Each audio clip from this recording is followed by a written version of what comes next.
Va, ¿cómo andan? Muy buenas noches. Aquí estamos otra vez, conectados a través de la cuenta de Nano Films Producciones, porque el señor Israel del Santo se va a conectar con nosotros y vamos a estar apareciendo en una gran entrevista con este director que nos va a traer la épica del medioevo hacia las entrañas de nuestro país a través de Nanofilm Producciones. ¿Quién es Israel del Santo? Es uno de los directores más importantes de la televisión española, no del canal, sino de la televisión en general de España, más importantes de esta época. Ha trabajado en muchísimos, pero muchísimas documentales y series y diferentes miniseries documentales en donde lo vamos a poder ver y lo vamos a poder escuchar, que nos cuente cómo es hacer una serie del medioevo a través fuera del entorno Hollywood, porque justamente, ¿no? El entorno Hollywood es algo que siempre nos convoca o nos alienta a ver cosas épicas y grandilocuentes y demás, pero ¿se cuenta la verdadera historia o no se cuenta la verdadera historia? Ahí los tenemos conectados a Luis Frank, a Alicia Galazo y por supuesto a la señorita Ruth, que nos va a seguir por acá y nos va a tirar algunas preguntas, porque seguramente la señorita Ruth hoy va a tener algunas preguntas para nuestro primer invitado, el señor Israel. ¿Cómo nos escucha? ¿No me están escuchando? ¿No me están escuchando? Hola. ¿Ahora se escucha?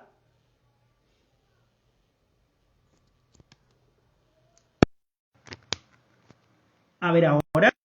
A ver ahora. ¿Cómo les va? ¿Me escuchan? Genial, ahora sí se escucha. Uy, pero señorita Ruth, a ver, con el señor. Lo extraño, usted es un próximo talento al que vamos a convocar a hablar de cine, pero acá lo tenemos. Tenés la cámara al revés, Israel. Dame vuelta a la cámara. Dame vuelta a la cámara, se te ve la rodilla, Israel. Por favor, querido. Ahora sí, pero señor Israel, ¿cómo le va? ¿Cómo Pues como anda? ves, mi dominio de la informática es lamentable, lo siento chicos, perdonadme. No hay ningún problema. Lo importante es que tu dominio del audiovisual es muchísimo, muchísimo más alto que el de la informática y por eso estamos acá charlando contigo. Sí, si me tuviese que dedicar a la informática, la verdad me iría bastante peor, ya lo habéis visto. ¿Cómo estás, Israel? ¿Cómo te Muy trata esta bien, pandemia? pues no nos ha tratado mal, la verdad. Somos de los pocos equipos españoles que hemos estado rodando durante la pandemia. No en España, hemos estado rodando en Bulgaria, pero nos ha ido bien, no nos ha ido mal, la verdad. No nos podemos quejar, por suerte. Qué bien, han continuado con el trabajo desde que empezó la pandemia, por más que tenían restricciones, como ustedes estaban filmando en otros lugares, pudieron avanzar, digamos. Sí, sí, la verdad es que hemos trabajado, hemos trabajado de manera diferente a otras veces porque el mayor enemigo ha sido el COVID, pero, pero lo hemos conseguido, o sea que estamos contentos. ¿Mm? Qué bien, qué bien, ¿Allí qué cómo está la bien. situación para rodar? ¿Cómo lo tenéis allá en Argentina? ¿Muy mal? Y mira, acá lo que ocurre es lo siguiente, es que las grandes productoras han podido continuar filmando. Primero hubo un tiempo de restricciones muy alto en donde no se podía rodar y eh, cuando se podía rodar, cuando se pudo empezar a rodar, recién ahí las grandes productoras han podido rodar, pero las pequeñas casi que no. Las pequeñas no han podido volver a filmar. Eh, la situación acá es con restricciones muy altas de circulación, entonces eso evitó la posibilidad de salir a rodar. Y por otro lado, acá se armó como esencialidades a ciertas actividades y a otras no. Y entre esas actividades que no eran esenciales estaba el cine, lamentablemente, pero también por otro lado ahora que desde un tiempo a esta parte hay un protocolo para poder salir a rodar con, con hisopados, con diferentes tratamientos, eh, se ha logrado volver a arrancar a filmar.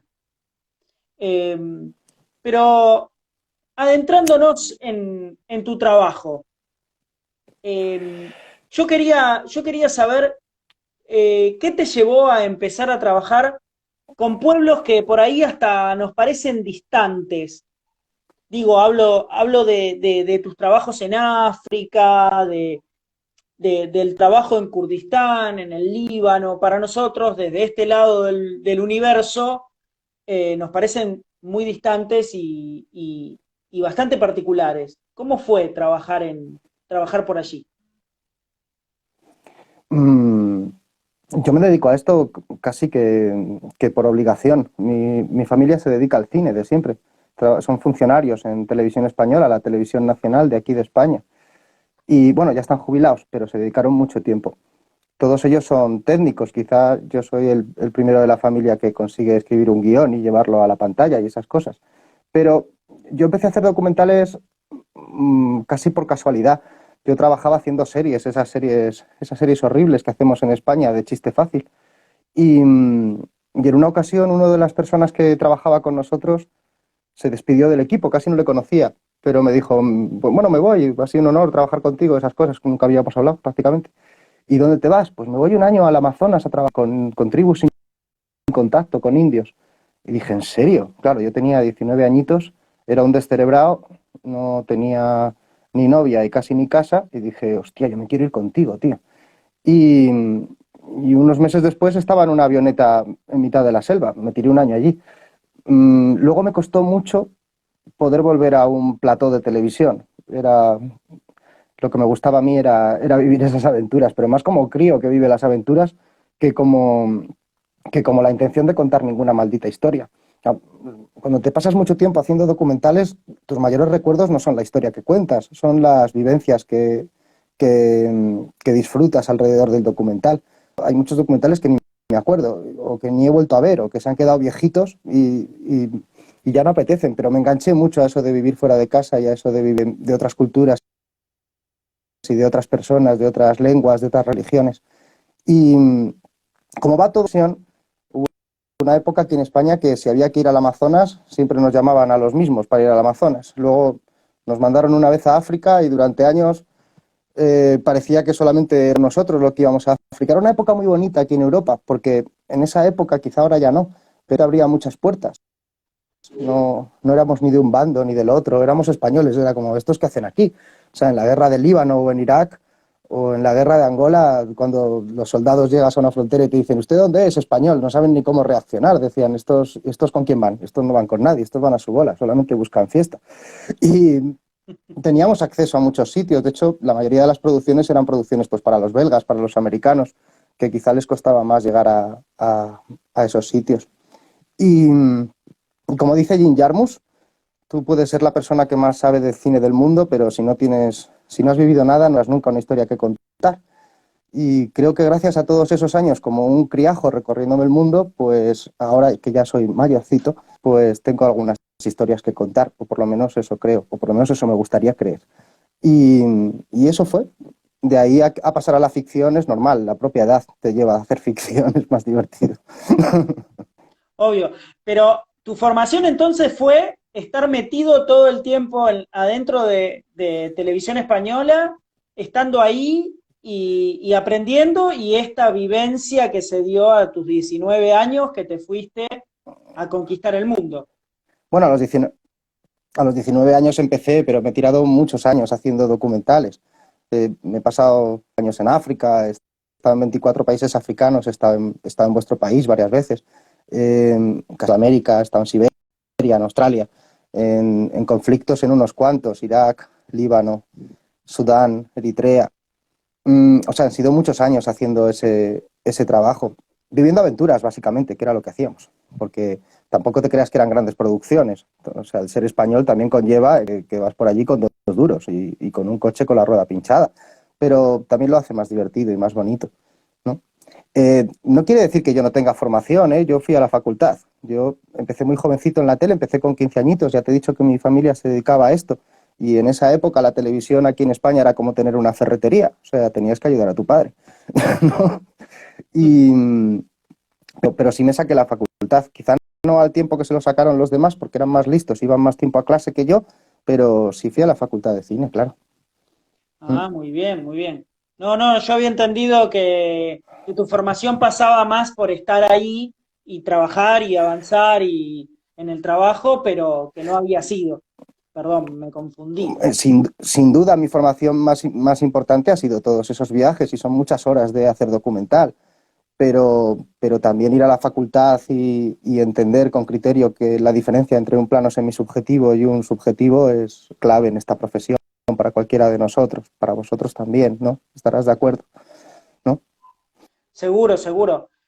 ¿Y cómo llegás a la construcción de historias épicas? Estas historias que ahora pasan estas miniseries o estas series documentales que pasan por ti, estas historias épicas, medievales. ¿Cómo llegás a eso?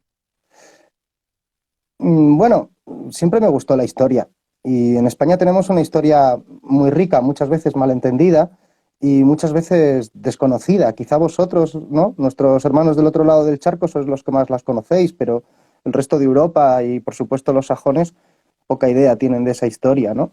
También en España temas como los templarios o como los conquistadores, ¿no? La otra serie que hice son son temas muy polémicos, se politiza todo, es complicado. A mí me tocó una época en la que parecía que ya se podía volver a hablar de ese tema sin tapujos, se podía hablar mal de Colón, de Vasco Núñez de Balboa y de todos aquellos tipos y no engrandecerlos de manera sencilla, facilona y simple, ¿no? Y me atraía mucho el contar la historia tanto de los templarios como de los conquistadores españoles, no como los grandes héroes, sino como lo que fueron. Les tocó hombres de su época, que les tocó hacer esas cosas, las buenas y las malas. Y también me atraía mucho el hecho de que aquí en España, tanto yo soy muy crítico con la ficción que hacemos en España, me parece tremendamente mala. Y, y el hacer ficción y más de época, que se me antoja la más complicada cuando tienes pocos medios, me atraía muchísimo. Teníamos un equipo fantástico, tanto en fotografía como en cualquier departamento, y queríamos explotarlo, queríamos demostrarnos, aunque solo fuese a nosotros mismos, que aquí en España se podían hacer productos de calidad. Más fue por eso que por otra cosa. Qué interesante lo que contás de cómo de cómo vos vivís la televisión y cómo vos la hacés, ¿no? Porque esta situación es diferente, ¿no? Desde la perspectiva que vos tenés y de cómo ves a la televisión española. A nosotros acá nos pasa algo parecido. Nuestra televisión tiende a ser basura en muchos aspectos, pero a la ficción no le pasa tanto. A la ficción tanto no le Estoy pasa. Pero sí hay un ¿Tenéis? detalle no menor, que a la ficción argentina le empieza a pasar eso cuando empieza a copiar o a traer productos de afuera. El ejemplo es Casados con Hijos, La Niñera, y podría seguir, ¿no? Que son producciones que no nos son propias, sino que se compran en el exterior, se traen y se adaptan acá. Y ahí es donde empieza a flaquear. En España, ¿cómo se vive en Es, cómo se vive la ficción esta que vos nos marcás? pues creo que de manera paralela a lo que se ocurre a vosotros, muy sencillo. Eh, hace 20 años, hace 10 años, el cine argentino está muy considerado en España, se consume mucho, es muy cercano, hablamos la misma lengua, estamos muy familiarizados con vuestro acento y era un cine muy marcado, era un cine muy propio, tenía identidad. El nuestro, el español, quizá también, o sea, tenemos a Pedro Almodóvar, quiero decir, hay un cine muy marcado español, pero la llegada sobre todo de las grandes networks estandariza los productos. Es decir, en España teníamos un montón de series estúpidas, había que cumplir una norma muy sencilla, y era que todo el mundo viese la televisión al mismo tiempo. Seguro que te suena a ti esto de en Argentina también. Sí, Es sí. decir, tenía que ver la tele el niño pequeño, el abuelo, la mamá y el papá, cuando había solo una tele en el salón. Entonces se convertía casi siempre en un guión insalvable. O sea, no es que no hubiese un actor bueno, es que no había un actor capaz de defender aquellas frases que les escribían. Eh, pero luego, de golpe y porrazo, aparecen las grandes networks y tenemos que copiar a las grandes series norteamericanas. Pero claro, el mafioso con el maletín que va a matar a otro, que se comporta como un español medio del centro de Soria, pues no resultaba muy creíble, quedaba bastante mal. Quedaba una cosa que yo odio de nuestro cine, que es pretencioso. Es decir, con 4 pesetas, un actor desaliñado, y le dábamos ese toque español y decíamos, ah, qué bonito, queda español. No, queda cutre, queda mal, lo siento. No, a mí por lo menos no me gusta. Y aquí en España es muy generalizado. La mayoría de directores te dirían todo lo contrario a lo que digo yo, porque está mal visto que los directores digamos que nuestro cine o nuestras series son malas. Pero el espectador medio lo dice. O sea, el espectador medio no va a ver cine español, no hay más que ver la taquilla. Eh, no se ve. No sé si. Creo que en Argentina también llegan las networks mucho antes que a nosotros. Vosotros estáis más cerca del mundo estáis más cerca de Miami, quiero decir, de Sí, donde se claro. mueve todo el cotarro. Y lo habréis vivido incluso antes que nosotros, ese boom. Nosotros lo vivimos todo a lo burro, a lo bestia. Si este año hay que copiar a los americanos, pues venga, este año vamos a copiar a los americanos, pero si no sabemos ni cómo lo hacen. Pero da igual, ponemos ahí cualquier cosita y esto funciona. A mí me sorprendió del Más cine o menos es eso. español. A mí me sorprende del cine español porque en la época del Destape, que fue principios de los 80, finales de los 70, principios de los 80, era un cine que te interpelaba, que te ponía a un homosexual en la pantalla como protagonista de una película, que te ponía una lesbiana como protagonista, y eso interpelaba. ¿Cierto? Eso te ponía en un lugar como espectador a comprender al otro. Mm, Eso se ha ido sin perdiendo, duda, se ha ido perdiendo. Y yo totalmente. he tenido la suerte, porque aquí estaba, perdón, un festival que era un encuentro argentino-europeo, que era Pantalla Pinamar, en donde tenía mucho intercambio con el cine español. Y las producciones que se podían ver allí, que eran las que venían por el gran intercambio que tenía con el Festival de Málaga, eran españolas, ¿no? Eran como, vos decías, bueno, esto, producción española, dirección española, los técnicos son españoles o son latinos, bueno, voy a ver, me voy a sentar a ver una película española. Y era un poco lo que vos decías, ya se veía la tendencia de achatar, ¿no? Y de tratar de llevar todo a un parecido. Y es preocupante Mm, porque así el cine pierde identidad, pero no solo pierde totalmente. la identidad del cine, sino pierde la identidad cultural del propio país. Y a mí me preocupa que cuando hablamos de España digan La Casa de Papel. Digo, más allá de que es una A mí serie mucho. muy bien construida, si querés, digamos, desde lo técnico, desde capaz lo artístico en algunos aspectos, desde algunas actuaciones, pero no deja de ser un material sumamente chato, ¿no? Como de otro. Sí, Y eso es como, sí, es una copia. perdón, Es una copia de Prison Break que hace a Prison Break buena. claro, en Argentina Prison Break tuvo un auge muy alto en su primera temporada, muy alto. Y de hecho fue considerada una de las mejores series acá en Argentina. Pero de todas formas, no deja de ser también un material chato, en donde no Totalmente de tiene, acuerdo. los actores no hay profundidad.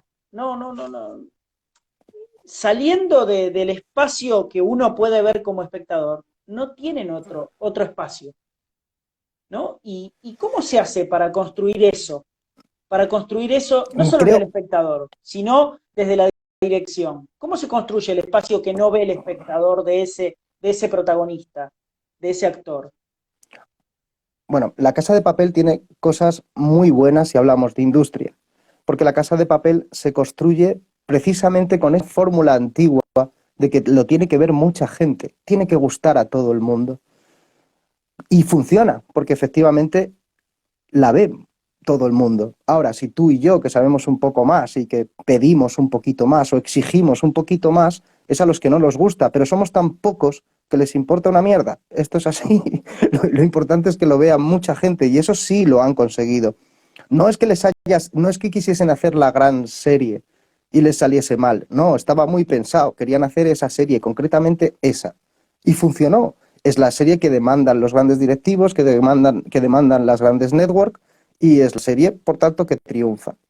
Cuando nosotros elegimos la temática de los templarios, elegimos a los templarios de España, no a los templarios de Montpellier, ni contamos la historia de cómo queman al último templario francés, ni Excalibur, ni los ingleses, contamos la nuestra, una temática muy propia. Y sabemos que va dirigido a un nicho, llamémosle con todo el cariño, muy friki, pero yo como siempre he dicho, prefiero que lo que hacemos le guste a 3 personas que a que 100.000 personas te quieran escupir por la calle. Así que lo conseguimos, porque a 3 personas les gustó. Que lo vieron a lo mejor 4 o 5, tampoco te creas que lo vio mucha gente. Era nuestra primera serie. Pero, pero eso lo conseguimos y lo hemos llevado siempre con nosotros, eso. También decíamos esta misma frase cuando hicimos Conquistadores Adventum, que es una gran serie que ha dado la vuelta al mundo, y nuevamente nos centramos en una temática realmente ibérica, realmente española, que es la de los conquistadores españoles que viajan a América, y lo hacen todo de vista de los españoles que van a América, no del de los indios, ni del de los piratas ingleses o no piratas. Lo hacemos desde nuestro punto de vista, con lo cual es muy comprensible para nuestro público e incluso para vosotros, porque a ese español que llega a América también le reconocéis, seguramente. Y, y nuevamente, no nos olvidamos de que nuestra mejor audiencia son un nicho con todo cariño llamados frikis, que les gusta mucho la historia y que les gusta mucho ese periodo y que quieren verlo reflejen. No intentamos agradar a todo el mundo. De hecho, no agradó a todo el mundo. Mucha gente con Conquistadores Adventure se echó las manos a la cabeza, como hablábamos de los conquistadores españoles mal, estáis locos, los conquistadores españoles eran prácticamente superhéroes, según sobre todo nuestra derecha rancia que tenemos en España. ¿No? Pero en cuanto a calidad de la película, de la serie, sigue siendo una de las mejor valoradas en IMDb o Film Affinity, a pesar de que no la ha visto tanta gente como La Casa de Papel y por supuesto la conoce mucha menos gente que La Casa de Papel. Ahora, ¿en qué división o en qué liga quieres jugar?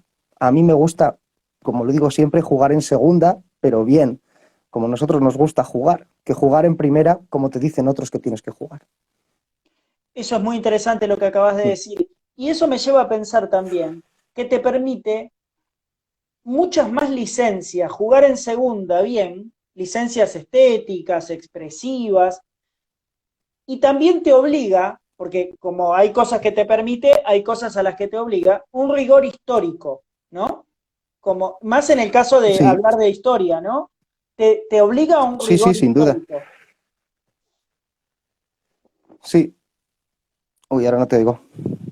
No digo que te obliga a un rigor histórico que es sumamente importante a la hora de contar una Sin duda. historia de épica, digamos, o antigua, digamos. Sí, la ficción va más supeditada al rigor histórico que a la narrativa actual que pretende la network.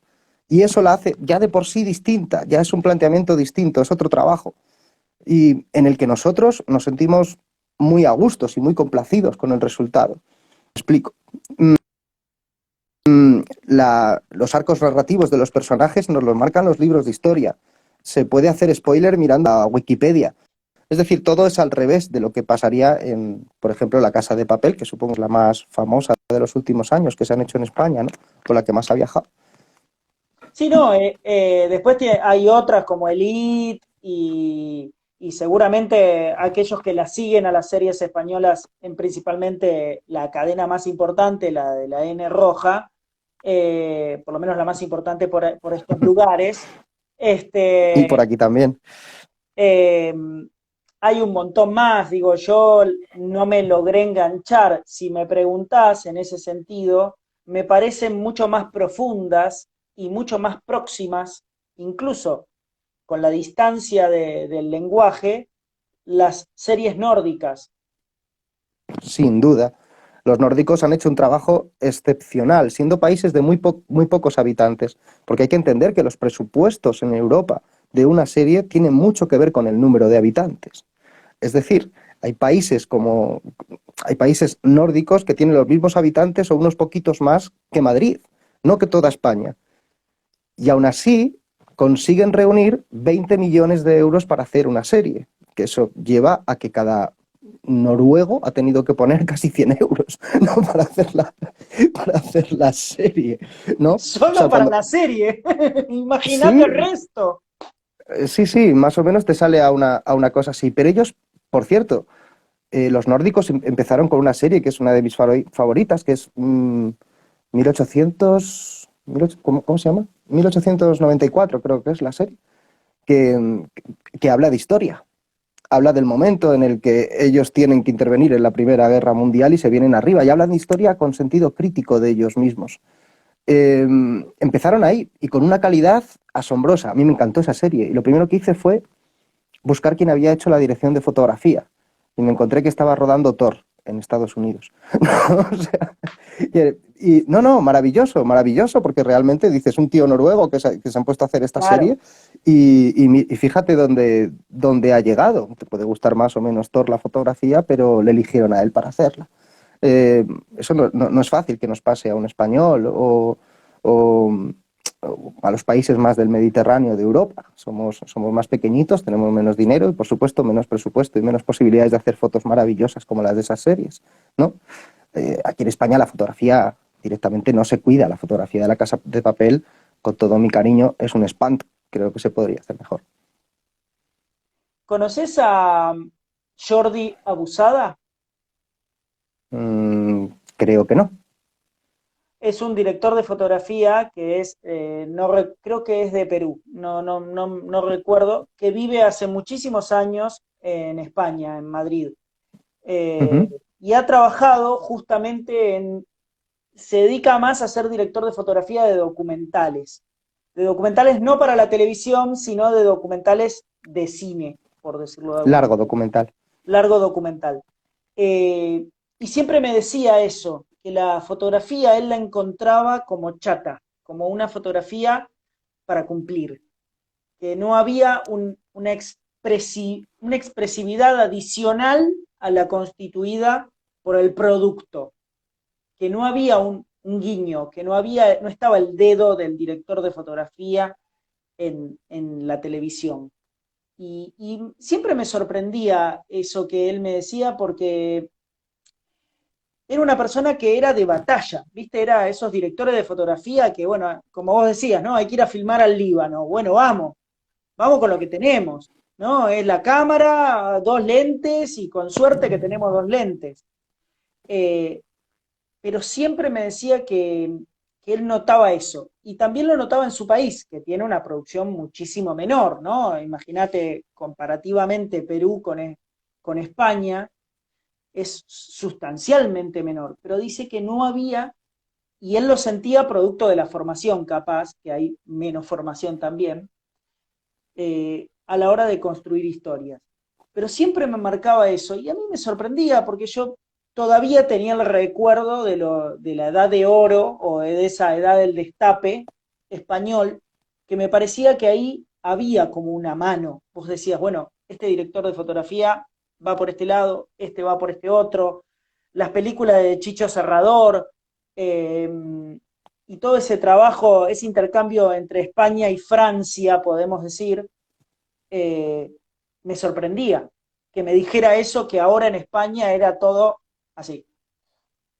No, yo no creo que sea por falta de directores de fotografía. Cuando aparece un director de fotografía argentino o un director de fotografía que destaca español, te puedo citar a Javier Aguirre Sarobe, que destacan de verdad. Enseguida la siguiente película es The Road en Estados Unidos, quiero decir. Es porque aquí directamente la producción no le da valor a la fotografía. Claro. Eh, lo que se pretende es que nos han vendido la historia de que ya no vayamos al cine y nos abonemos a distintas plataformas, porque el cine ahora, en vez de durar 120 minutos, dura 3 temporadas, 4, 5, 6, 7 temporadas de 1 hora cada capítulo, porque es cine llevado a la televisión, pero es mentira. Es una gran mentira. Hay muy pocas series que tú puedas asociar al cine verdaderamente bueno, porque los parámetros siguen siendo los mismos que el de la televisión. Aunque ahora la consumamos por internet o por el móvil, siguen siendo los mismos parámetros. No me lo hagas muy oscuro, que no se ve. Encuádrame a los personajes en el medio. No se sabe quién habla. Siempre saca al que habla. Esto nos suena a todos, ¿no? Creo que todos vemos las series igual. Cuando en realidad, cuando tú ves una gran serie de las pocas, porque la verdad es que la calidad ha bajado en todos los países a la vez con los grandes consumos, cuando ves realmente una buena serie, no sigue esos parámetros. Es oscurita. Hay cosas que no se ven, hay cosas que se intuyen, hay otro tipo de lenguaje que se puede hacer. Pero, por lo general, el directivo que exige ese tipo de parámetros es el que menos sabe de todo el proceso, tanto creativo como de realización de una película o de una serie. Solo sabe, ese sí, es el que más sabe de parámetros, ¿no? Es muy cierto lo que decís. Y recordando un director de fotografía español, Alfredo Mayo, que ha Mm. trabajado muchísimo acá en Argentina también, porque trabajó con Piñeiro. Eh, yo ahora tengo el recuerdo de la película del robo en Uruguay, del robo al banco en Uruguay, que no me, Plata Quemada, no me podía acordar el nombre, es dirección de fotografía de él, tiene esto que vos decís. En la película, vos hay un momento en donde está todo oscuro y solo escuchás voces y se intuye.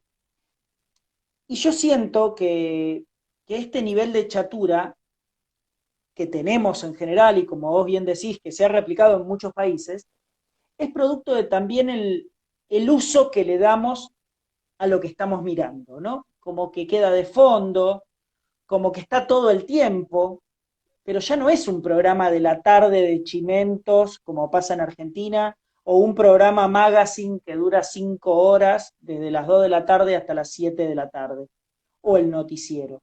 No, no, es una serie en donde en el capítulo 1 nos explican cómo es el protagonista y en el capítulo 2 nos lo repiten por si nos perdimos algo del capítulo 1.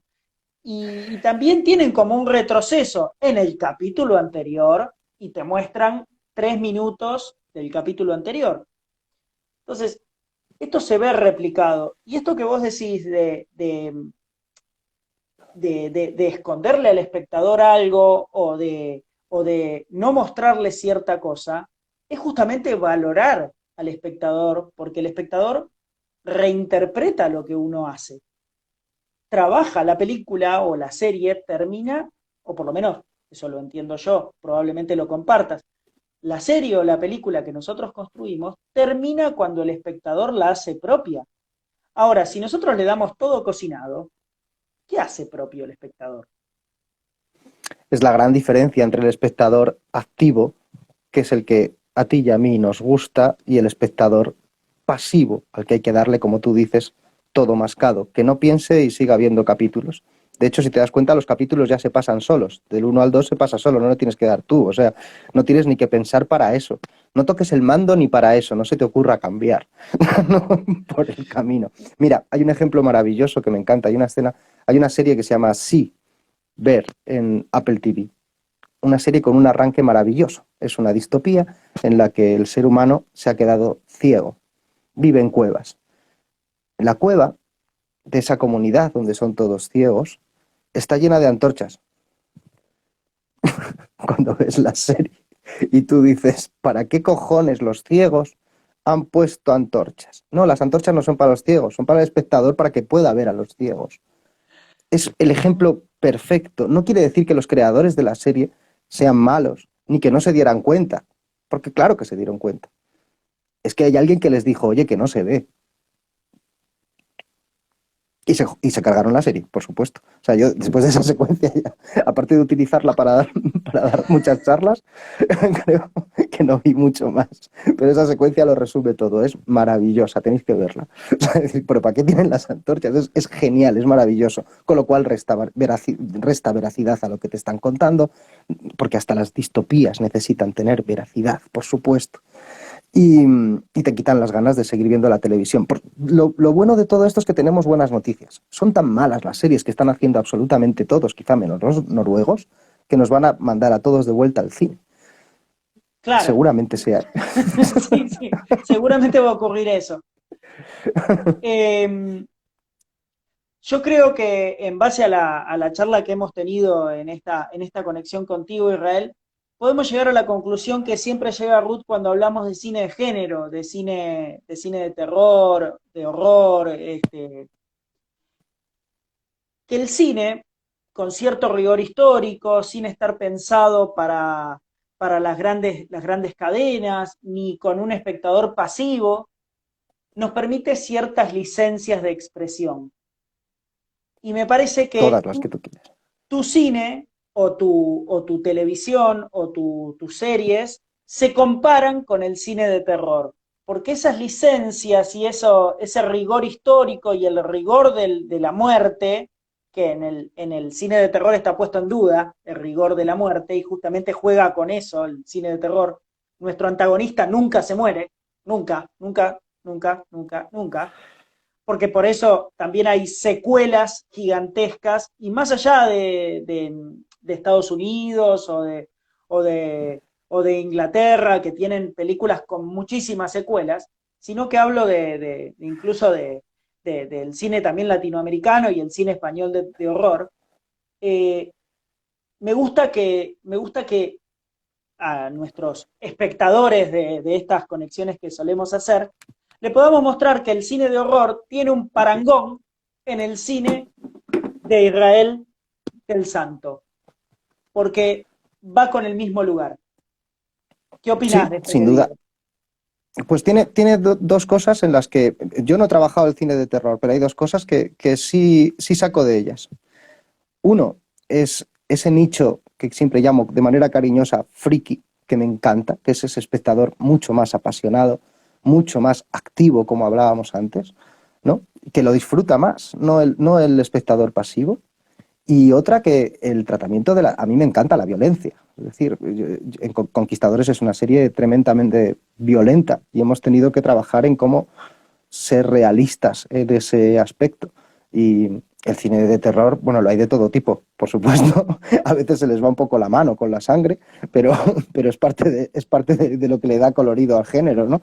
Como tal. Además, ese es todo Pero un género. El gore es todo un género al cual tiene su estructura totalmente directa. O sea, tiene que sí, haber tanta cantidad de sangre por cuadro. O sea, perdón que te interrumpí, pero que sí, es maravilloso. Pero sí genera muchísimas formas narrativas nuevas de la propia necesidad. Presupuestos pequeños, mucha imaginación. Cuando tu presupuesto es pequeño tienes que tirar muchísimo de imaginación, tienes que invertir con imaginación porque por lo menos eso no necesitas inversores.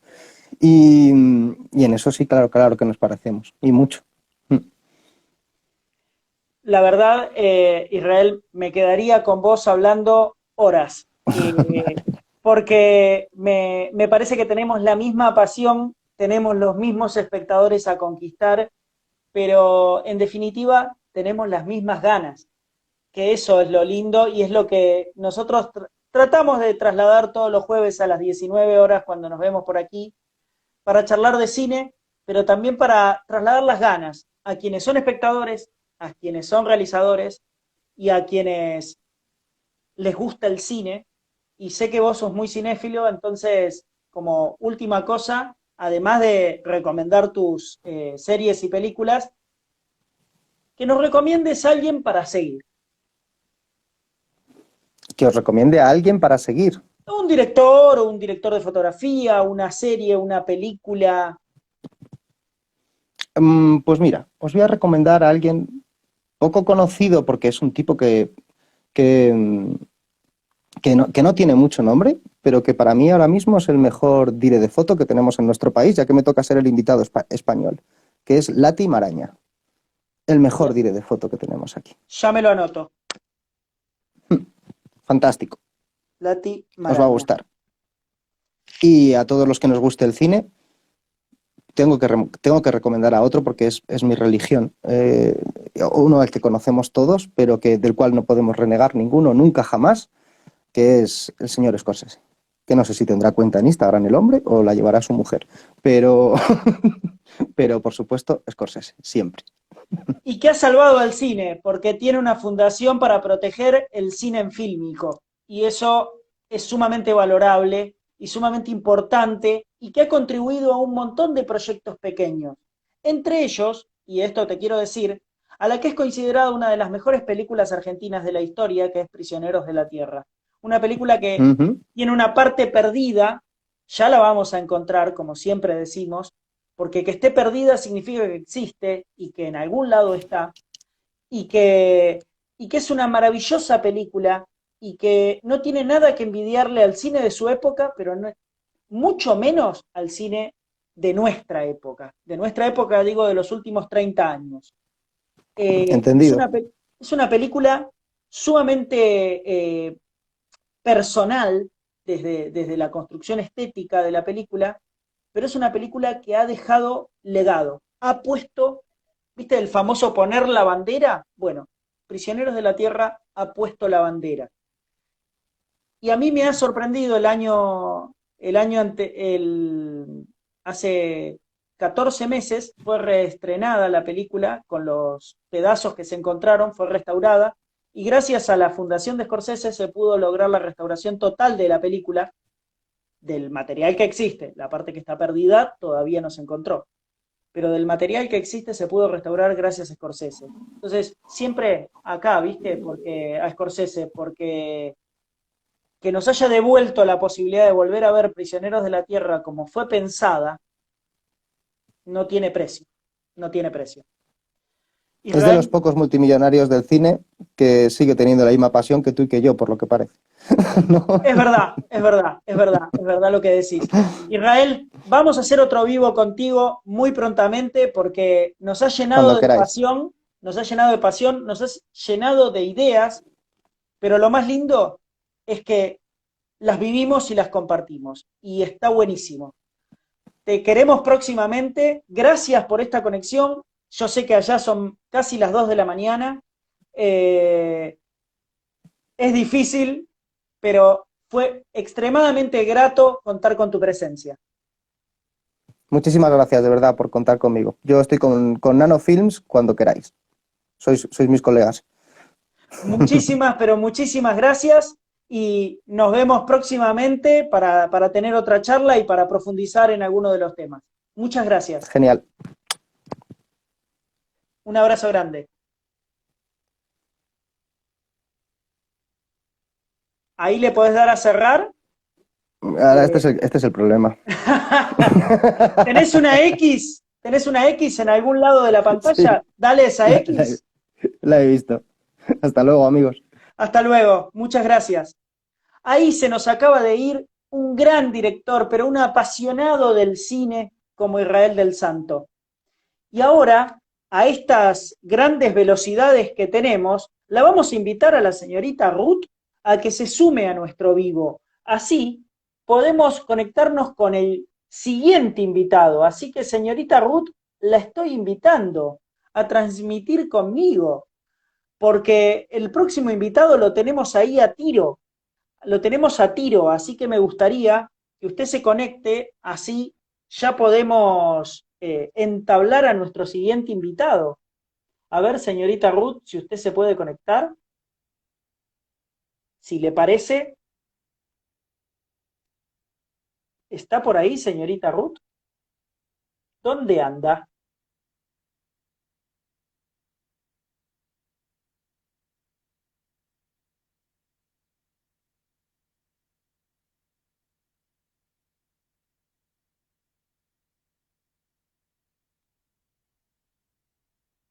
A ver, ahí acabo de invitar al señor, a nuestro próximo invitado. A ver, pero ahí está, nuestro querido invitado, señor Gustavo. Estamos con el señor Gustavo Escalante, uno de los programadores de cine más importantes de la Argentina. Es el Bueno, no, bueno. programador, el programador del Festival de Cine Latinoamericano de Rosario y además y además es uno de los grandes preservadores porque es el encargado del Centro Audiovisual de Rosario. ¿Cómo estás, Gus? Qué Tantos grande, años. Nicolás. Bueno, exactamente, pero igualmente siempre cerca, porque nos ha unido esta pasión, tanto por el cine como por los festivales también que ha hecho mucho. Hemos recorrido un camino. Bueno, muchas gracias por las palabras conceptuosas, Nicolás. Sobre todo también gracias por la invitación del programa. Muy interesante recién haber escuchado de Israel, realmente la serie es bárbara. Es con Aitana Sánchez Gijón la serie, ¿Viste? la Sí. de, exactamente, muy bueno. Así que sí, nos une esa pasión, Nicolás. Y sí, así es, más allá de las conceptuosas palabras, soy programador del Festival de Cine Latinoamericano, que afortunadamente este año vuelve a hacerse, no sabemos cómo todavía, lo hemos propuesto en calidad de, me voy a poner para verlos mejor, perdón, Por favor. en streaming o y presencial. La sala no la queremos abandonar nunca, aunque somos conscientes que el streaming llegó para quedarse, sobre todo los festivales, pero la sala no la abandonaremos y yo creo que va a ser como una trinchera la sala. Pero si las circunstancias no lo permiten, por supuesto que estaremos todo online. El cine no va a dejar de deleitarnos. El año pasado habíamos tenido una edición especial a la que no numeramos porque precisamente no la considerábamos una edición. Hola Ruth, ¿qué tal? Buenas noches. Pero como dice que le va, aparecí, acá Muy estoy bien. viva. Qué programa hoy, pero hoy nos tenemos que sacar la galera, más allá de que internet y la tecnología nos quiso ganar, no nos va a ganar. Realmente es una fiesta tenerte a vos, tenerlo a Israel, y nada, vamos por más.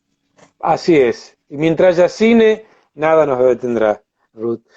Así Es que muy sí, hablando de interesante, cine, es muy sí, interesante lo que decís de no abandonar las salas, ¿no? Porque cada vez que siempre, esto era una frase de cuando compartíamos festivales, yo participaba de un CIPAR y vos a través del Festival Latinoamericano de Rosario, de Ojo al Piojo, de Una Mirada Mayor, porque exactamente.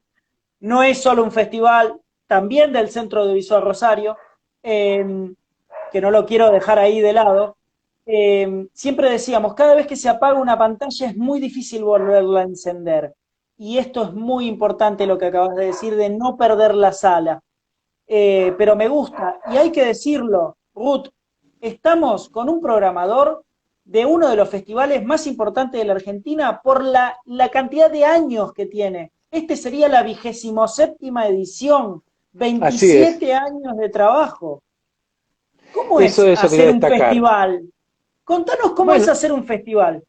bueno, es uno de los festivales, primeros que hubo en el país, junto, bueno, precisamente con Uncipar. En ese momento la escena de festivales era Uncipar, Chipoleti en el sur, nosotros en el 93, ¿vos te acordás, Chipoleti?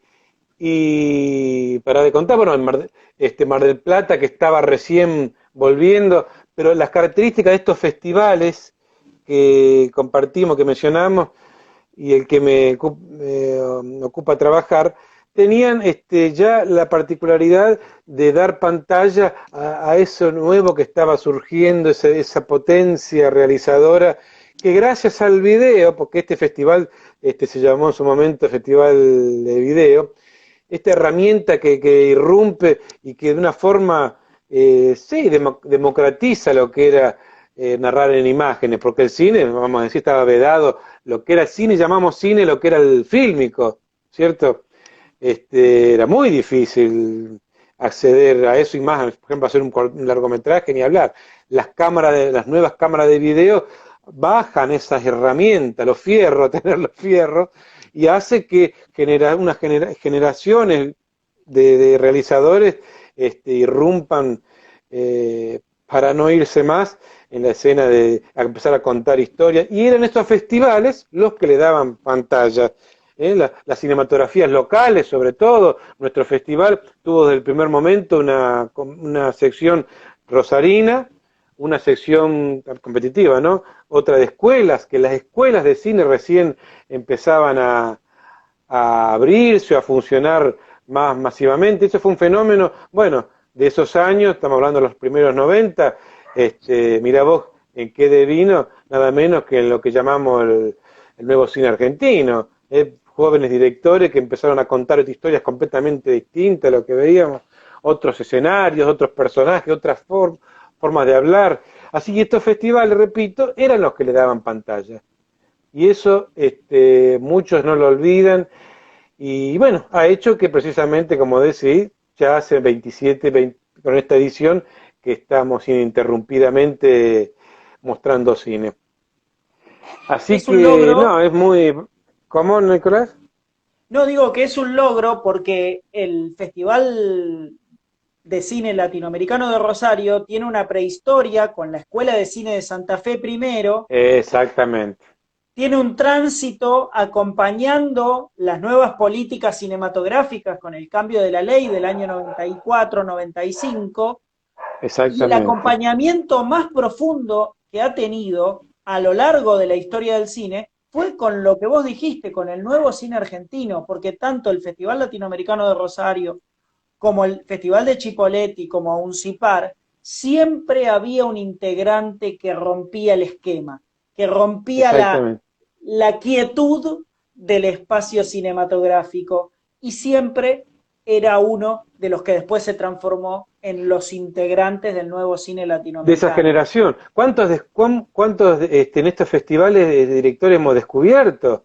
Nosotros tenemos que ahora también, me iba a querer referir más adelante, podemos conversar. Yo también me encargo de la gestión de la Cinemateca del Centro del Sol Rosario, que precisamente surgió a partir del festival, que empezó a preservar todo lo que allí se presentaba, haya pasado o no a la selección. Empezamos a construir una colección que ya lleva más hoy de casi 12.000 títulos, latinoamericanos y nacionales, por supuesto.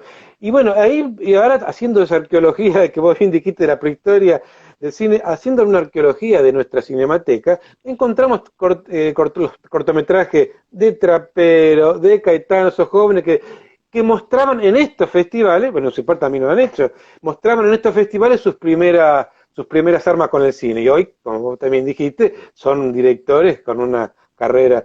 Pero bueno, gracias a estos festivales descubrimos y vimos por primera vez lo que eran capaces de hacer estos directores. Bueno, te digo, la Cinemateca del Centro del Sol Rosario es, yo creo que una experiencia, lo es única a partir de un festival. Hay otra experiencia de archivos, ¿no? Pocas, porque vamos a decir, estamos hablando de un país que todavía no tiene su Cinemateca Nacional, habiendo reglamentadose ya desde la ley que vos mencionaste en el 94, etcétera. Pero concretamente una cinemateca surgida de un festival es la experiencia única. Después hemos ido ampliando la colección con otros tipos de documentos que tienen que ver con la memoria de la ciudad propiamente.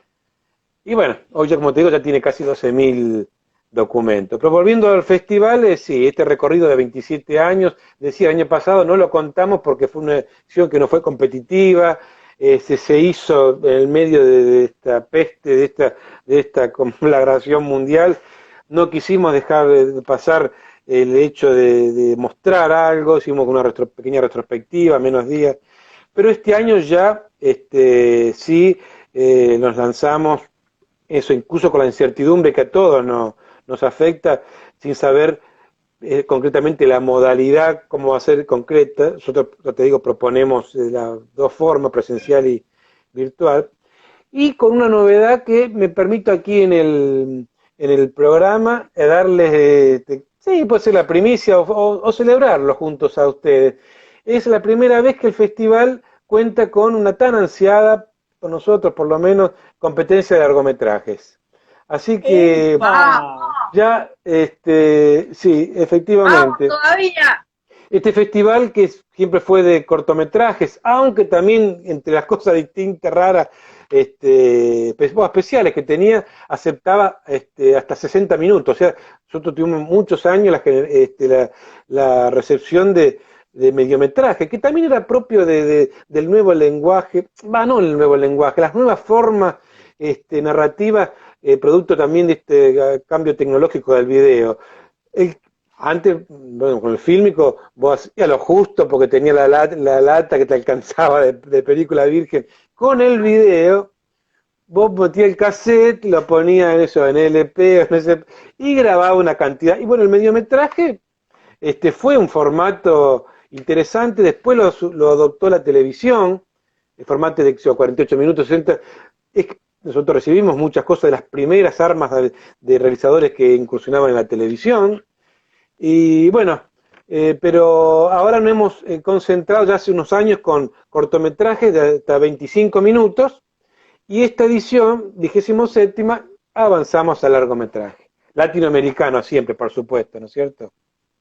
Qué buen Así salto que, ese, qué buen salto, sí, porque la verdad es que es un festival que uno siempre lo tenía como arraigado el cortometraje y arraigado también la competencia, porque tenía diferentes competencias y como vos siempre decís, ¿no? Digo, el tema de darle la visualización a las escuelas de cine, de sí, dar la totalmente. visualización al local, eso es muy, muy, muy importante, pero ahora dar este pasito más lo Sí, convierte en un festival de muchos años, de mucha trayectoria, pero ya está un escalón más arriba todavía en calidad. Y hay que decir algo, exactamente. este Sí. festival, ¿quién lo organiza este festival? ¿Podés contarnos? Eso, es exactamente, es importante y bueno el punto, Nicolás. Este festival es organizado, como dijimos, por el Centro Audiovisual Rosario, que es una dependencia, el área audiovisual, mejor dicho, de la Secretaría de Cultura y Educación de la Municipalidad de Rosario. Así que es un festival netamente organizado por poder público que ha apostado. La primera edición, las dos primeras ediciones no fueron organizadas por la Secretaría de Cultura, sino que después lo suma a propuesta y después de haber tomado un auge y una importancia para la cultura local, la nueva cultura audiovisual local, lo asume como propio. Pero las primeras ediciones lo habían organizado jóvenes, bueno, Horacio, Ríos, ¿te acordás? Y jóvenes realizadores de esa escuela provincial de cine y televisión, heredera de esa escuela de cine de Santa Fe de querido Fernando Birri. Así que es verdad, una historia, mucha historia tenemos. Pero bueno, lo importante y tu punto, que es bueno recalcarlo, es un proyecto público, una política pública de un municipio, por supuesto, después nos sumamos a los programas que el Inca ha tenido de festivales nacionales, participa también la provincia en los últimos años con la hermosa sala pública provincial que es el Cine El Cairo, un cine recuperado. Pero bueno, en síntesis, lo que es digno de destacar es esto que lo público viene acompañando, y también eso es algo que me interesó que dijiste, y por eso también con el salto al largo. El festival siempre hemos tratado de ir acompañando lo que sucedía alrededor. El festival, yo creo que ninguno debería hacerlo, yo creo que pocos a lo mejor lo hacen, de quedarse enquistados en una forma estética. Tenemos que estar atentos, sobre todo como trabajadores de la cultura, y más como estamos diciendo en cuanto al Estado. El público no puede quedar, tiene que estar permanentemente sensible a lo que ocurre alrededor, ¿no es cierto? El Festival de Cine lo hizo con la escena audiovisual local y del país, siempre. Te digo, primero con el video, esa novedad que era el video, la discusión que era video, si era video, cines y todo. Nosotros nos paramos una vez en un momento zanjando la discusión de que fue y será siempre cine. Lo del video era un soporte, que vino, como dijimos antes, a democratizar, a traer más herramientas, pero siempre fue cine. De hecho, también hace unos años que el festival se llama así, festival, como una declaración de principio estética, ¿no? Histórica, es Festival de Cine Latinoamericano. Por eso que te digo, fue y será cine. Y ese acompañamiento, como decíamos, también por esta sensibilidad que lo público debe tener de lo que está ocurriendo alrededor, ¿no es cierto? Ha ido modificando pequeñas cosas, siempre acompañando a lo que sucedía. En las 4 competencias, este año además de esta competencia de largos, habíamos programado, estaba en una agenda hace mucho, incluso, y en sintonía con esto de darle pantallas locales, una competencia de largos santafesinos. Así como tenemos que está todavía la competencia de cortometrajes rosarinos y la competencia de cortometrajes de Escuela de Cine Latinoamericana, quisimos también, bueno, el salto al largo, darle pantalla a la ingente producción también que hay en la provincia, no solo en la ciudad, sino en la provincia, que ya las fronteras en cuanto al cine, se dice, ya cada vez son más, ¿viste? Afortunadamente las regiones, las ciudades van trabajando conjuntamente. Nosotros trabajamos mucho con lo que es el norte de Buenos Aires, Entre Ríos, Córdoba mucho, así que bueno, pero nos ubicamos en Santa Fe un poco para poner en valor esta tradición que bien mencionaste del cine, la Escuela de Cine de Santa Fe de Birri. Así que eso, es muy interesante, mantenemos las... Sí.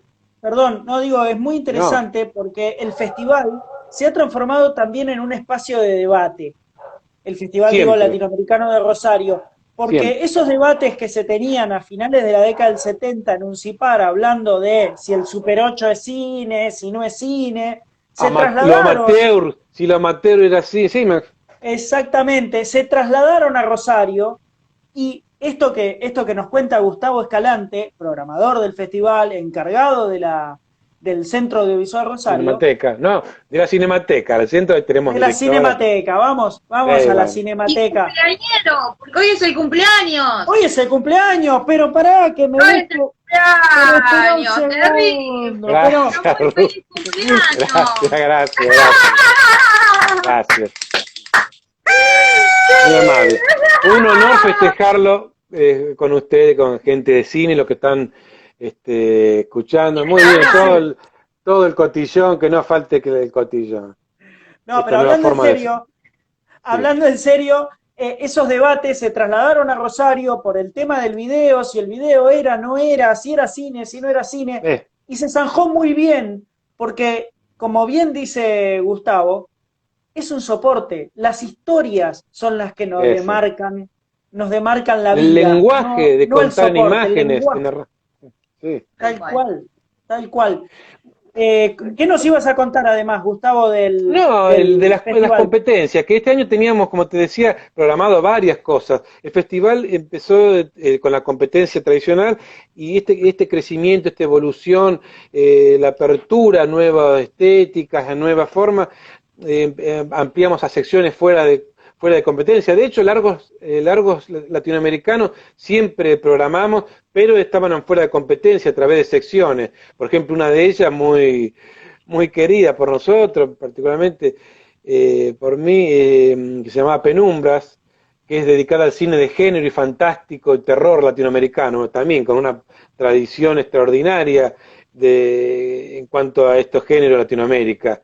Así que siempre tuvimos, incluso en la primera edición, el cine latinoamericano, que en esos años tampoco era Latinoamérica, y menos su cine, un horizonte cultural como para que tuviera difusión o que uno pudiera ver. Incluso como estudiante de cine uno no accedía en ese momento menos al cine latinoamericano. Por eso también fue una decisión política muy importante, estética, de circunscribirnos a lo latinoamericano. Y desde ese primer momento, estamos hablando, escúchame, año 92, 93, los latinoamericanos ni siquiera políticamente era un horizonte donde vernos, ni existía el Mercosur, era todavía algo. Y el cine latinoamericano fue gracias a este festival, empezamos a conocer directores, bueno, que también como los argentinos que mencionamos, hoy ya son con unas carreras, Gaviria, Coutinho en Brasil con sus documentales, de Chile, bueno, México siempre fue, nosotros hemos estrenado aquí en el festival hasta películas de Ripstein, así que en cuanto a eso también es digno de destacar. Y decía que estas sesiones fuera de competencia, este año lamentablemente no la vamos a poder, dado lo acotado que va a ser, que hicimos, y la incertidumbre de cómo va a ser la forma, ¿no es cierto? Las salas, si hay salas, ya tienen con sus restricciones menos capacidad, menos posibilidad de funciones, así que hemos decidido concentrarnos en las tradicionales competencias, agregando esta de largo, y que son la de cortos, la de rosarinos y las de escuela. La de los largos santafesinos será la próxima edición que podamos estrenarla, esperamos con una cantidad que ya sabemos que puede haber de estreno, y como te digo, la de los fuera de competencia no va a ser posible. Una de estas es Penumbra, la otra es una que se llamaba Encuadres y que le dedicamos varias veces al cine recuperado, al cine restaurado, a la cuestión de los archivos, que también es una intención nuestra, dada también de nuestro trabajo en la Cinemateca, de poder contribuir con nuestro espacio, llevar la palabra de lo que significa y la necesidad de la preservación de nuestro patrimonio audiovisual, ni hablar de nuestro cine, que nosotros decimos, ya el fílmico ha sufrido una tragedia, el 90% del cine silente argentino ha desaparecido. La época de oro del cine argentino en los años 30 también. Así que para que esa tragedia no se repita y no continúe, aboquémonos a esto, pero también hay otro patrimonio como el que estamos nosotros conservando, que es de este soporte que tan querido que fue el VHS, que por lo mejor lo cercano todavía, aunque ya ocurrió el apagón analógico, si no lo atendemos, y ya te digo, nuestro cine argentino de independiente de esos años está en ese soporte, en el Super VHS, en el Umatic, en el VHS por supuesto, si no lo atendemos, va a sufrir la misma tragedia que hoy lloramos y lamentamos del fílmico. Así que atentos, colegas realizadores, realizadoras, incluso sus propias películas, nos han pedido realizadores que nos mandaban su máster de cámara, de aquellas, las Panasonic, la 8000, la 9000, cuando tiene posibilidad o dificultad de hacer copias de un cassette, porque ya perdía generación, nos mandaban directamente al concurso de la edición que hacían con un original, con un máster de la cámara. Así que imagínense la importancia de que nos han pedido, ustedes no tienen mi corto, yo lo presenté una vez en el 98, sí, querido, está. Gracias a qué? A que existe la Cinemateca y los archivos. Así que volviendo a las competencias de nuestro festival, están estas 4, la Rosarina, como digo, también querida, la de escuelas, que también es uno de los pocos festivales que le ha dado al principio a las nuevas escuelas que había en esos años, este espacio. Y bueno, ya el año que viene incursionaremos con las de largos santafesinos y volveremos seguramente deseamos a las sesiones fuera de competencia, que también es un espacio para eso, para debatir, para ver los work in progress también, por supuesto, el cine de género. Vos sabés que hablando de los debates, y lo dejo hablar también a usted, porque me posesiono con esto. Hiciste solo el programa, hiciste solo. No, el festival, no, por favor. Una vez pasé por la radio también. Cumple, te perdonamos porque es tu cumple. Bueno, no, eso también. Mentira. Vos sabés, Ruth y Nicolás, el Festival de Cine Latinoamericano Rosario fue escenario y fue mesa del debate de la ley de medios también, porque había muchos foros que se hacían, y ahí el festival también fue espacio con respecto a la ley que ya sabemos, las más estudiadas, discutidas, pensadas, consensuadas que hubo, y lamentablemente yo brego porque vuelva a tener la dignidad que tiene y la necesidad de tener una ley como esa. Yo te digo, hasta los festivales fueron, que ya en ese momento empezaron a proliferar, fueron espacios de debate de esta ley. Y bueno, como te digo, hablando de esos debates interesantes que teníamos nosotros, hasta la ley de medios lo tuvo. De hecho, gracias a cuando se pudo implementar la incipiente ley, el festival fue también promotor de algunas experiencias con los polos, con la producción, juntar a las escuelas, con el sindicato de televisión, con el Estado, con los privados, gracias a lo que promovía la ley, ¿no es cierto? Con la producción en las regiones.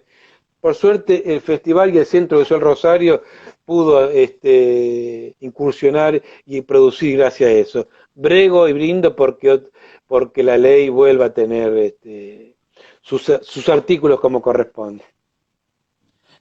El señor Gustavo Escalante, que es quien nos llevó adelante el programa del día de la fecha, en la parte que le tocó a él. Perdónenme. Pero te lo decimos con mucho cariño, con el gran aprecio que te tenemos. Es recíproco. nos cuenta sobre estos debates que se armaban, porque además, hay que decirlo, nobleza obliga, los santafesinos y principalmente los rosarinos han sido los más intransigentes a la hora del tratamiento de la ley y han sido los que más han pregonado la ley de medios en la mano, revoleándola así cuando salió. Porque lo han dicho, porque han siempre estado en ese primer lugar desde aquella incipiente idea que Birri transformó en una gran escuela de cine, desde esa primera idea de transformadora del cine, desde esa idea, el señor Horacio Ríos, el señor Gustavo Escalante y todos quienes los acompañan en ese excelentísimo festival, han siempre pregonado por lo mismo. Han pregonado por llevar desde el poder popular, por decirlo de alguna manera, hacer lo propio y desde el Estado. Que eso es algo que es sumamente valorable, porque no es que lo está haciendo un privado, que tiene ciertos intereses. Acá no hay ningún interés. El único interés es el poder popular, es el pueblo y que le llegue el cine. El acceso a los bienes culturales, la democratización de la cultura. Tal cual. Es eso. Y esto es lo que nos cuenta el Festival Latinoamericano de Rosario, porque es desde la esencia de sus trabajadores que salió este festival y que el festival sale por la Cinemateca. Eso es lo que más sorprende. La Cinemateca es construida a través del festival y el festival es construido a través de la Cinemateca. Exactamente. Es como que se retroalimenta. Sí. Y eso es algo que no tiene parangón, no tiene un espacio en donde nosotros podamos identificarnos. Es más, nosotros nos identificamos con el festival. Gustavo, contanos algo más sobre el festival y ya deberíamos ir cerrando porque se nos está haciendo larga la tarde. No, por eso, porque un programa hicieron muy interesante. Bueno, siempre, por supuesto. Bueno, quería decirles que la convocatoria está abierta. La inscripción es a través y es hasta, si no me equivoco, hasta junio, julio, finales de julio. Lo pueden ver en la página centroaudiovisual.gov.ar o el festival mismo tiene su página que es Festival de Cine Latinoamericano Rosario. Y decía, la recepción de las películas, tanto de cortos como de largos, es a través de la plataforma FestHome. Una plataforma realmente que a los festivales, hay muchísimos festivales para los realizadores, es muy interesante porque tu película la subís, la mandás a todo el mundo. Bueno, recibimos a través de esa plataforma. Ya hay, te quisiera decir la cantidad que no lo celebramos, pero decimos, para, hay que ver, pero porque uno siempre lanza la botella y bueno, a ver qué. Estamos recibiendo siempre, en la última edición fueron 800 cortometrajes que recibimos. Y Wow. sí, efectivamente, muchos latinoamericanos exclusivamente, latinoamericanos. De los cuales, por ejemplo, la última competencia de corto del año 2019 eran 60 cortos, de aquellos 800. Afortunadamente, junto con mi colega Luciano y a veces invitados jurados, hacemos una selección muy exhaustiva y humildemente debemos decir, siempre con una mirada, diversa, profundamente latinoamericana, poniendo al cine por sobre todas las cosas. Somos un festival que, como decía en un momento, en otro pasaje, no lo hacemos ni para nosotros, ni para un pequeño grupo, sino que estamos, sobre todo por la responsabilidad de lo público, para quien ama el cine, para quien gusta de ver el cine y celebra el cine. El festival es una celebración del cine, así que todos los cambios de programación, las nuevas sesiones, siempre fue busca de los públicos. Eso quiero decir,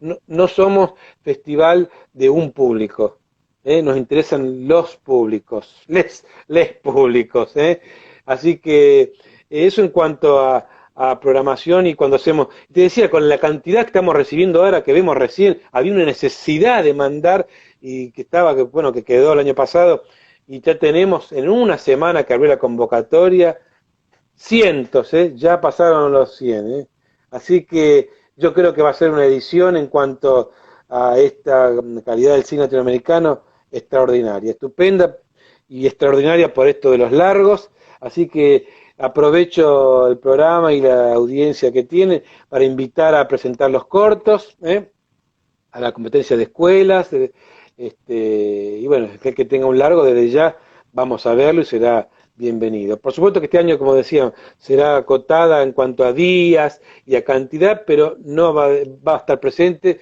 Y también la excepción en nuestro calendario es siempre el tradicional mes de septiembre del festival. Esta vez será la última quincena de octubre, dado que la convocatoria por la decisión de último momento, que esperábamos una habilitación, fue reciente, así que tuvimos que posponer un tiempo la realización del festival. Así que bueno, por mi parte, bueno, a su disposición, cualquier otra pregunta que gusten hacer, pero si no, nos vemos en cualquier momento, y gracias por la difusión del festival, de los festivales y del cine. Querida Ruth y Nico, que tanto hacía que no cruzábamos palabras. Gracias, Gusti. La verdad es que es un placer escucharte porque siempre nos llevas con esta pasión que tenés por el cine y por lo público y que nos encanta y valoramos un montón el trabajo del festival, valoramos un montón tu trabajo y por supuesto lo que más valoramos es la Cinemateca que han llevado adelante. Otro día hablamos, Sí, específicamente, si se quieren, de eso. Me olvidaba, para cerrar, en nuestros festivales son miembros de RAFMA, la Red Argentina de Festivales y Muestras Audiovisuales. Es una experiencia también colectiva extraordinaria. Ya hace 10 años que venimos, vos te acordás, Nico, incluso más, pero 10 años que venimos trabajando ya más orgánicamente y que estamos por la defensa de los festivales. Que no caiga, vos dijiste, festival que se apaga, no, es muy difícil. Para eso está RAFMA, para que ningún festival apague sus pantallas y que haya cada vez más festivales en más regiones y en más ciudades. Un placer, Gusti. Muchísimas gracias. A ustedes. Y eso también es más fuerza. Taurino! ¡Feliz Gracias. cumple! Eso, taurino, eso. Los tres taurinos, los tres. No me digas. Y Sí, los tres taurinos. Eso, y yo decía, qué carácter que tiene ¿viste? Nico, y yo no sé qué Madera. carácter, porque hemos discutido Madera. y lo he visto discutirlo, así que vos también, Ruth, pero mirá qué gente amable que somos, lo pueden decir nuestros. Mirá qué adorable. ¿Cuándo vos? Y Nico en abril. ¿Cuándo Yo vos, el Ruth? 23 de abril y Ruth. El 8 de mayo. Uy, bueno, feliz cumpleaños, Ruth, para vos. Y repito, Gracias. mirá qué gente adorable. ¿Qué dicen de los taurinos? Por favor, por favor. Por favor, pero Un el gusto. cine lo junta, ¿viste? Dios los cría y el cine lo junta. Hace milagros el cine. Vos fijate, milagros.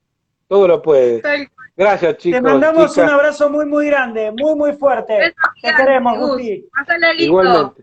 Igualmente. Pásala hermoso. Chao. Gracias. Adiós. Adiós.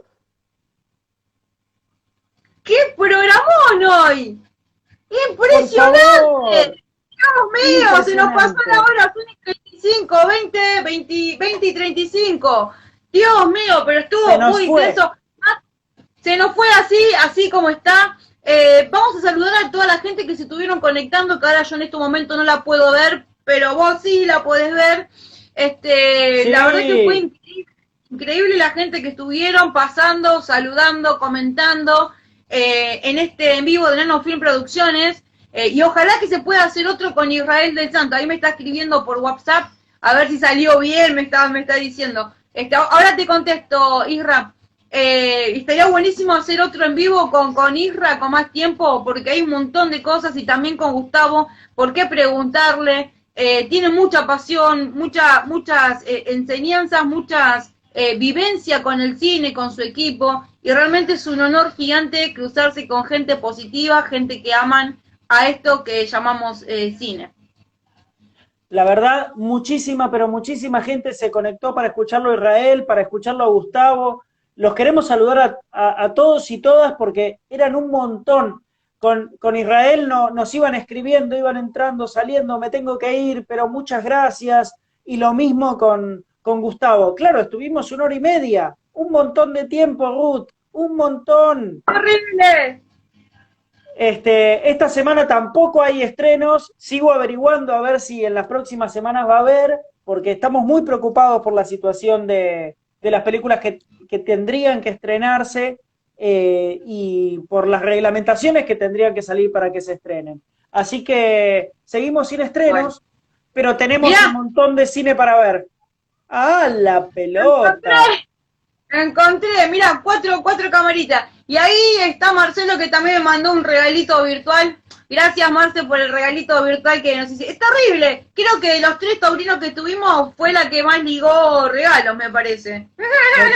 Me parece que sí. Gracias a todos.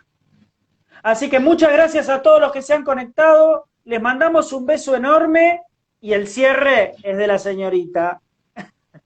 No, vos lo tenés que, como estás en algo fin, lo tenés que cortar vos igual, ¿eh? Sí, te olvidaste. No me olvidé. Tu cierre de palabras, yo tengo acá el botoncito para pagar. Pero como dice usted siempre... Dale. Beso gigante, gracias por conectarse. Nos vemos el próximo jueves o por ahí en algún en vivo que hagamos en la semana. Próximo jueves vamos a tener, pero anotate esta agenda porque te vas a caer de espalda. ¿Vos te acordás la película que se llama... ¿cómo se llama? No, bueno, mejor no. Es un director muy grosso también de España, que también estamos internacionales, somos unos genios. Y hay una película que se llama Matar a Dios. Solamente te la dejo así picando para que pienses durante la semana y te conectes el jueves que viene porque va a ser explosivo. Beso gigante a todos, gracias por conectarse. ¡Chao! ¡Hasta luego! ¡Se armó la bailanta!